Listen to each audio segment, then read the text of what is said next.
Can you paint a landscape in 30 minutes? Uh, well, not exactly, but what you can do is get the large shapes in, you can get the right values in, you can get a really, really good sense of the scene that you're painting in 30 minutes. It's almost like putting together the first layer of a painting. There's a couple of things that I'm working on aside from just putting on the timer and painting for 30 minutes and then laying the brush down. That's that can be challenging.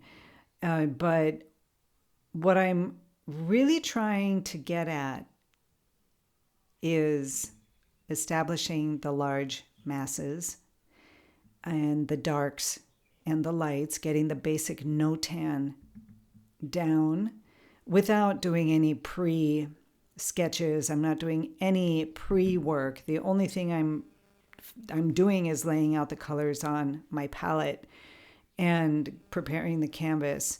But as soon as the painting begins, I'm on the timer for 30 minutes. And I'm picking scenes. They're all landscapes, so just putting things together. But I'm adding an extra glitch, let's say, in my painting process.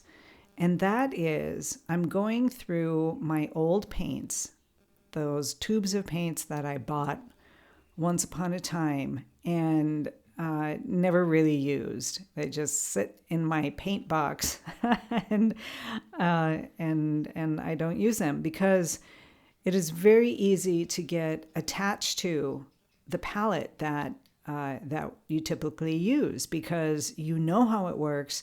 You get in and paint, and you don't have to worry about it. You know how the colors react with each other and how you can use them effectively on the canvas. So one of the things that I'm doing is going in and pulling out these tubes of paint that I never use, like this Dyke Brown that I started with. And I'm actually surprised I haven't latched onto this brown. It's really a lovely brown. I'm similar. Reminds me a little bit of raw umber, at least the brand that I have, and just I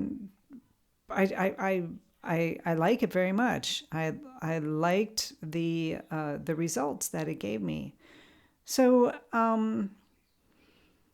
as you can see, I came in and put in one large dark tree mass. I didn't paint trees. I painted one large mass and then came back in and put in the lighter values to differentiate the trees, where they stand, what they're doing, and that's the practice. That is the practice. Just getting in the large masses, getting in the atmospheric perspective, getting in the general hue that you need so that when you step away from these little studies, these 30-minute landscape challenges, you step away from it, you go back about 5-10 feet and you look at it and you know exactly what you're looking at. It's all there. And if you can get it all there in the beginning, in this very, very first stage, then the next layers, when you go in with the next layers, you will really pull the painting together and just make it work beautifully. So here I'm making a decision in the foreground. You can see that the foreground color that I'm using is much lower in value than what is on the photo reference. I do that intentionally because when I start the first layers of a painting, I go with the basic color underneath, usually a value or two darker than what is depicted there. And another thing is that I didn't want to go in and paint this bright, shiny, light area in the foreground as, my focus is that one tree, this one here that I'm that I'm painting frantically to make sure I stay in the time frame, and making that work. Now, I know that I would go in the next layer of this painting and begin to add on top of this base color in the foreground to lighten it up. But I'm not sure that in a painting that I would actually do it that light green color. So why would you push yourself to do a 30-minute landscape painting study? I mean, why do that? Because you can't really do anything in 30 minutes. The number one reason is to train your mind. You train your mind to put together the foundation of your painting very quickly without spending too much time in getting into the details of things. You're releasing all the extras that have to do with creating a beautiful painting and focusing on the notan of it. You know what I mean? On the very base, the very foundation, the structure of a good painting. And when you learn how to do that quickly, oh boy, when you go out plein air painting, it is a godsend because you know exactly what to do and happens quickly. That's a benefit for you. So that's the number one reason, train your mind.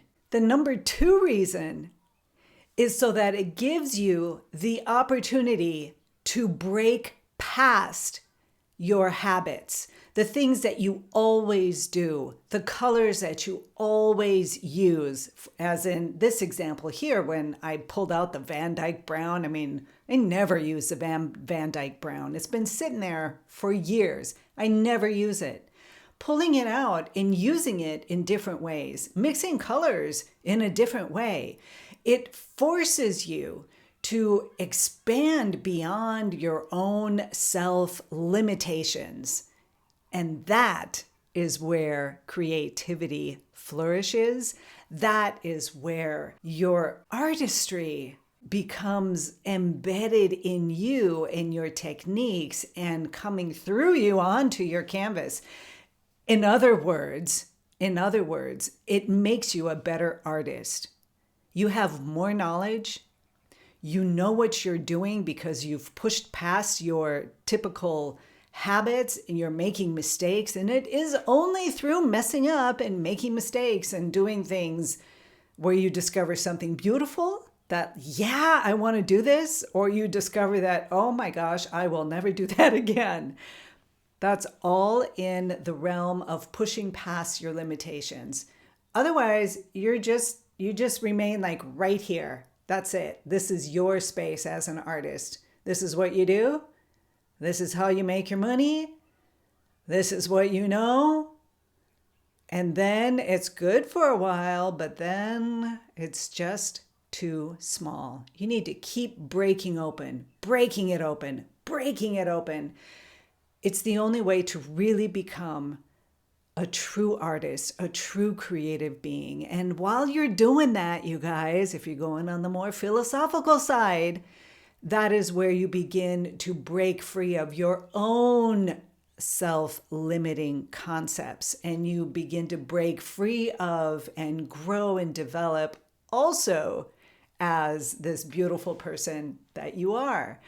So if you like what I'm doing here on this channel, please click the like and subscribe button and that little notification bell so you know when I have a new video up and out. And if you have any questions or suggestions of something that you would like to see, please leave that also in the comments below. So with that, be inspired, be creative, be you.